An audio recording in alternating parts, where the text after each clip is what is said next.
మరోసారి పెరిగిన సిఎన్జి ధరలు కేజీకి ₹1 పెంపంట. ఇక్కడతో ఆగే పరిస్థితి ఏం లేదు. సిఎన్జి కావచ్చు, పెట్రోల్ కావచ్చు, మీరు ₹150 అయినా ఆశ్చర్యపోక్కర్లేదు. చాలా జాగ్రత్తగా ఉండాలి. అందుకే ప్రధానమంత్రి నరేంద్ర మోదీ చెప్పారు, మనము చాలా పొదుపుగా వాడుకోవాలి అని చెప్పారు. సో ఖచ్చితంగా ప్రజలు సీరియస్గా తీసుకోండి దీన్ని. ఎందుకంటే వనరులు మన దగ్గర డబ్బులు ఉంటే ఉండొచ్చు, కానీ వనరుల్ని మనం వాడేస్తే భవిష్యత్తు తరాలకు లేకుండా పోతాయి. అలాగే పెట్రోల్, డీజిల్ కూడా ఒక 100 లీటర్లు ఉందంటే మనకు అవసరం ఉన్నా లేకపోయినా మనమే 10 లీటర్లు వాడేసామనుకోండి, అందరికీ చెందాల్సింది మనకు అవసరం ఉన్నా లేకపోయినా దుబారాతో 10 లీటర్లు ఖర్చు పెడితే నిజంగా అవసరం ఉండే వాడికి పెట్రోల్ దొరకదు. కాబట్టి చాలా సీరియస్గా తీసుకోవాలి దీన్ని. ప్రభుత్వం ఎంతో స్ట్రగుల్ లేకపోతే ఆ రకంగా ప్రధానమంత్రి నరేంద్ర మోదీ గారు చెప్పరు. దట్ ఈజ్ చంద్రబాబు అంట. That is Chandrababu, Chandrababu. నాడు కోతలు నేడు వాతలు.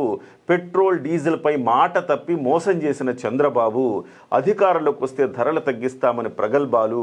టీడీపీ మేనిఫెస్టోలోనూ ఇదే హామీ. ధరలు తగ్గించకపోగా మరింత పెంచిన వైనం. ప్రజలపై ఏడాదికి 3,600 కోట్ల పెట్రోల్ భారం. ఇతర రాష్ట్రాల కంటే ఏపీలోనే పెట్రోల్, డీజిల్ ధరలు అధికం. రాష్ట్ర ప్రజలపై అదనంగా పడే పెట్రోల్ భారం ఎలా ఉందంటే ఇలా ఉందని చెప్పేసి చెప్తున్నారు. రోజుకి ఎంత, నెలకెంత, ఏడాదికి ఎంత అని చెప్తున్నారు. సరే, బాగానే ఉంది. మీరందరూ కూడా డెఫినెట్గా చాలా పెద్ద ఎత్తున దీనికి సంబంధించి ఇవాళంట వైసీపీ ఆంధ్రప్రదేశ్లో మొత్తం కలిపి ధర్నాలు, రాస్తారోకోలు ఇవన్నీ కూడా చేస్తుందట. అయితే దీనికి సంబంధించి ఒకసారి మనం చూద్దాము. నేను కూడా దీని మీద గణాంకాలు తీశాను. ఎస్పెషల్లీ 2020 నుంచి ఆంధ్రప్రదేశ్లో పెట్రోల్ ధరలు ఎట్లా పెరిగినాయి, ఇది ఖచ్చితంగా మనం మాట్లాడుకొని తీరాల్సిన అవసరం ఉంది. ఇవాళ చంద్రబాబు నాయుడు గారు ధరలు తగ్గించలేదు, కూటమి ప్రభుత్వం ధరలు తగ్గించలేదు అన్న మాట వాస్తవమే, కానీ అసలు ఈ ధరలు పెంచింది ఎవరు? ఈ ఆంధ్రప్రదేశ్ కూటమి ప్రభుత్వం ధరలైతే పెంచలేదు.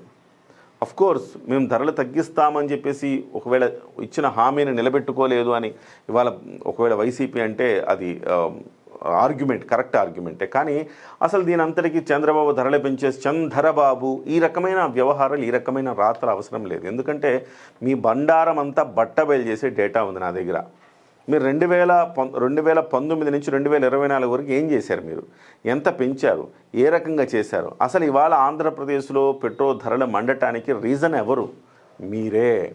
సో దీనికి సంబంధించిన గణాంకాలు మనం ఒక్కసారి చూస్తే కనుక 2000 సంవత్సరం నుంచి 2010 వరకు ఆంధ్రప్రదేశ్లో పెట్రోల్ ధరలు, డీజిల్ ధరలు ఎట్లా ఉన్నాయంటే 40 నుంచి ₹55 ఉన్నాయి. 2010 వరకు, 2020 సంవత్సరం నుంచి 2010 వరకు. 2010 నుంచి 2014 వరకు చూస్తే ₹55 ఉన్నది కాస్త ₹75 ప్లస్కి వెళ్ళిపోయింది. అంటే 2014లో చంద్రబాబు నాయుడు గారు అధికారంలోకి వచ్చిన తర్వాత ₹75 ప్లస్ ఉన్నది. అంటే దాదాపు ₹80 ఉన్నది, ₹85 వరకు అయింది. 2019 వరకు చూస్తే 85 ఆ రేంజ్లో కనపడింది. ఆ తర్వాత 2019 నుంచి 2021 ఈ 2 ఏళ్ల కాలంలో ₹85 ఉన్న పెట్రోల్ ధర ₹100కి చేరింది. సో 2021 నుంచి 2022లో చూస్తే కనుక ₹100 ఉన్నది ₹115 చేరింది. ఇవాళ ఎంత పెట్రోల్ ధర? ఇవాళ రాష్ట్రాల్లో పెట్రోల్ ధర ఆంధ్రప్రదేశ్లో చూస్తే కనుక విజయవాడలో ₹113 ఉంది. అంటే గతంలో మీరు ఏదైతే వైసీపీ ప్రభుత్వం గతంలో ₹115 ఉందో దానికంటే ₹2 తక్కువే కనపడుతుంది. హైదరాబాద్లో ₹111 అయితే విజయవాడలో ₹113, ₹2 ఎక్కువ కనపడుతుంది.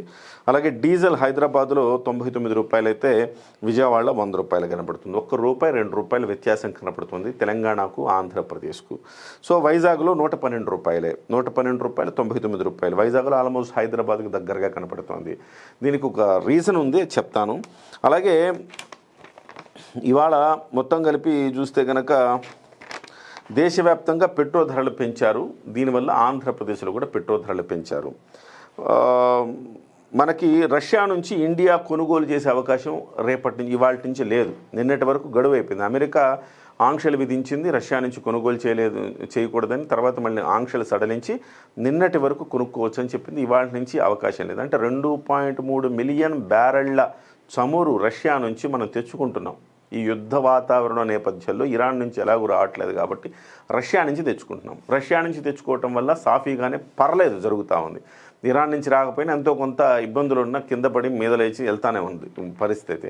ఇవాళ రష్యా నుంచి తెచ్చుకోలేదు, ఇరాన్ మీద యుద్ధం ఇంకా ఆగలేదు. మరి ఏం జరుగుతుంది? చాలా దుర్భరమైన పరిస్థితులు రావచ్చు. 150 రూపాయలు పెట్రోల్ అవ్వచ్చు. ఇది నేను చెప్తానే ఉన్నాను. డెఫినెట్గా అది ఆ ప్రమాదం అయితే పొంచి ఉంది. మరి ఇలాంటప్పుడు మరి ధరలు ఎవరు పెంచారు ఆంధ్రప్రదేశ్లో అంటే ఆంధ్రప్రదేశ్లో ప్రత్యేకంగా ధరలు పెంచరా. సో తెలంగాణలో కానీ ఇతర రాష్ట్రాల్లో కానీ చూస్తే వాటికి మన రాష్ట్రానికి ఎందుకు వ్యత్యాసం వస్తుంది అనేది కూడా చూద్దాం. సో వాస్తవానికి ఇవాళ మన రాష్ట్రంలో దాదాపుగా కొన్ని రాష్ట్రాలతో పోలిస్తే ఎక్కువ ఉన్నమాట వాస్తవం. చెన్నై 104 రూపాయలు 96 రూపాయలు అంటే 104 రూపాయలు పెట్రోల్ అయితే 96 రూపాయలు డీజిల్గా ఉంది. So at the same time మన దగ్గర దాదాపు అక్కడి నుంచి 6 రూపాయలు 7 రూపాయలు మన దగ్గర ఎక్కువ కనపడుతుంది. సో నీలగిరి చెన్నైకి అంటే తమిళనాడులో ఉండే నీలగిరిలో 106 107 రూపాయలు అమ్ముతున్నారు. సో అక్కడతో చూస్తే కనుక కొంచెం తక్కువే అనమాట. అంటే దాదాపుగా ఒక 5 రూపాయల నుంచి 10 రూపాయల వ్యత్యాసం కనపడుతుంది ఆంధ్రప్రదేశ్లో చెన్నైతో ప్లస్. ఎందుకంటే చెన్నైలో మీకు రిఫైనరీ యూనిట్లు ఉన్నాయి, నేరుగా చమురు దిగుమతి చేసుకునే అవకాశం ఉంది, రవాణా తగ్గుతుంది. కాబట్టి చెన్నైలో కొంచెం ధరలు తక్కువే ఉంటాయి. మరి ఢిల్లీ కేంద్రపాలిత ప్రాంతం కాబట్టి ఢిల్లీలో ఇంకా తక్కువ ఉంటాయి. సో కేంద్రపాలిత ప్రాంతాల్లో తక్కువ ఉంటే రాష్ట్రాల్లో కొంచెం అధికంగా ఉంటాయి. రాష్ట్రాల్లో కూడా ఎక్కడైతే దిగుమతి చేసుకునే అవకాశం ఉందో అక్కడ కొంత ఫ్లెక్సిబిలిటీ ఉంటుంది. ఇకపోతే రాష్ట్రాలు ఏం చేస్తాయంటే ఇప్పుడు మద్యాన్ని ఎట్లా ఆదాయ వనరుగా చూస్తాయో పెట్రోల్ డీజిల్ని కూడా ఆదాయ వనరుగా రాష్ట్ర ప్రభుత్వాలు చూస్తూ ఉంటాయి. సో పెట్రోలు 1 లీటర్ పెట్రోల్కి సంబంధించి మనం చూస్తే కనుక అసలు మనకి 110 రూపాయలు ఉంది కదా, అందులో దాదాపుగా 50% అసలు సిసలు చమురు ధర పడేది. అంటే క్రూడ్ ఆయిల్ ప్లస్ రిఫైనింగ్ ఖర్చు కలిపి దాదాపుగా 48 నుంచి 55 రూపాయలు మాత్రమే అవుతుంది. దీనికి అదనంగా కేంద్ర ఎక్సైజ్ డ్యూటీ ఉంటుంది ఒక 20 రూపాయలు. అలాగే రాష్ట్రంలో వ్యాట్ ప్లస్ సెస్సులు కలిపి 22 నుంచి 32 రూపాయలు ఉంటాయి. అలాగే డీలర్ కమిషన్ ఒక 3 నుంచి 5 రూపాయలు ఉంటాయి. సో ఇవన్నీ కలిపితే మీకు 110 రూపాయలు అవుతుంది అనమాట. అంటే మీకు 50% అసలు పెట్రోల్ ధర అయితే కనుక ఇంకొక 50% కేంద్ర రాష్ట్ర ప్రభుత్వాల పన్నుల రూపంలో, సెస్సుల రూపంలో, వీటన్నిటి రూపంలో అదనంగా మనం చెల్లించాల్సి వస్తుంది. ఇది కేవలం ఆంధ్రప్రదేశే లేకపోతే భారతదేశంలోనే అంటే కాదు, చాలా రాష్ట్రాలు, చాలా దేశాల్లో, ఇతర దేశాల్లో కూడా ఇలాగా సెస్సులు, ఎక్సైజ్ డ్యూటీలు ఇలాంటివన్నీ వేస్తూ ఉంటారు. సో పాకిస్తాన్లో అయితే మనకంటే తక్కువ ఉంది, 95 రూపాయల నుంచి 105 రూపాయలు మాత్రమే కనపడుతోంది. అలాగే బంగ్లాదేశ్లో 100 రూపాయల నుంచి 115 రూపాయలు మాత్రమే ఉంది. యుఎస్ఏలో చాలా తక్కువ. యుఎస్ఏలో ఎందుకంటే వాళ్ళు ఉత్పత్తి చేస్తారు కాబట్టి చమురుని, వాళ్ళ దగ్గర 75 రూపాయల నుంచి 90 రూపాయలే. వాళ్ళ కరెన్సీలో పోలిస్తే నథింగ్, ఒక మంచినీళ్ళు లాగా అనమాట. మంచినీళ్ళ బాటిల్ ఎట్లాగో పెట్రోల్ డీజిల్ అట్లాగో అనమాట.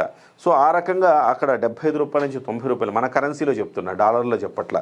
సో అలాగే సౌదీలో చూస్తే 50 నుంచి 60 రూపాయలు కనపడుతుంది. యుఏఈలు అంటే యునైటెడ్ అరబ్ ఎమిరేట్స్ కంట్రీస్లో చూస్తే 60 నుంచి 75 రూపాయలు. సో రష్యాలో చూస్తే 65 నుంచి 80 రూపాయలు కనపడుతుంది. సో ఇవన్నీ కూడా చమురు ఉత్పత్తి చేస్తాయి కాబట్టి అత్యంత చౌక సౌదీలో 50 నుంచి 60 రూపాయలే ఉందన్నమాట. ఇవన్నీ చమురు ఉత్పత్తి చేస్తాయి కాబట్టి వీళ్ళకి చాలా తక్కువకు పడుతుంది. అమెరికా కూడా వాళ్ళ కరెన్సీ రేట్ ఎక్కువ కాబట్టి నిజం చెప్పాలంటే అమెరికాలోనే చాలా అత్యంత చౌక అని చెప్పాలి. 75 రూపాయల నుంచి 90 రూపాయలు అంటే చాలా తక్కువ యుఎస్ఏలో. ఇకపోతే ఎక్కువ యూరప్ కంట్రీస్లో చాలా ఎక్కువ అండి.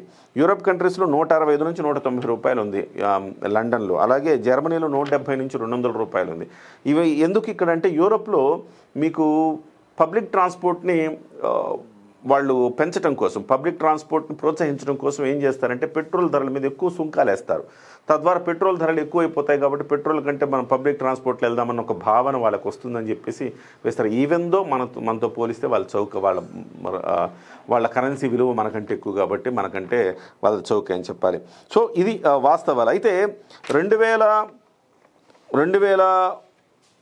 వైసీపీ ప్రభుత్వంలో ఏం జరిగిందనేది ఒకసారి మనం మాట్లాడుకుందాం. వైసీపీ ప్రభుత్వంలో ఏం జరిగిందంటే 2014 నుంచి 2019 85 రూపాయల వరకు ఉంటే 2019 నుంచి 2021 వరకు 85 రూపాయల నుంచి 100 రూపాయలు జరిగింది. అంటే 15 రూపాయలు ఆ 2 ఏళ్లలో పెరిగింది. 2021 నుంచి 2022 మధ్య కాలంలో మరో 15 రూపాయలు. అంటే వైసీపీ హయాంలోనే 30 రూపాయలు పెట్రోల్ ధరలు ఇంక్రీజ్ అయినాయి. 5 ఏళ్లలో 30 రూపాయలు ఇంక్రీజ్ అయినాయి అని చెప్పాలి.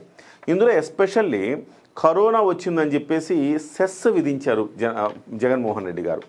అలాగే వ్యాట్ని విపరీతంగా పెంచేశారు. గతంలో 2018లో వ్యాట్ని తగ్గించిందే చంద్రబాబు. 2 రూపాయలు వ్యాట్ తగ్గించారు చంద్రబాబు. సో జగన్మోహన్ రెడ్డి వచ్చిన తర్వాత దానికి 2 3 వ్యాట్లు పెంచారు, సెస్లు పెంచారు. తర్వాత ఆయన అంటే వ్యాట్లు సెస్సులు పెంచడంతో దాదాపు 32 రూపాయలకు చేరింది.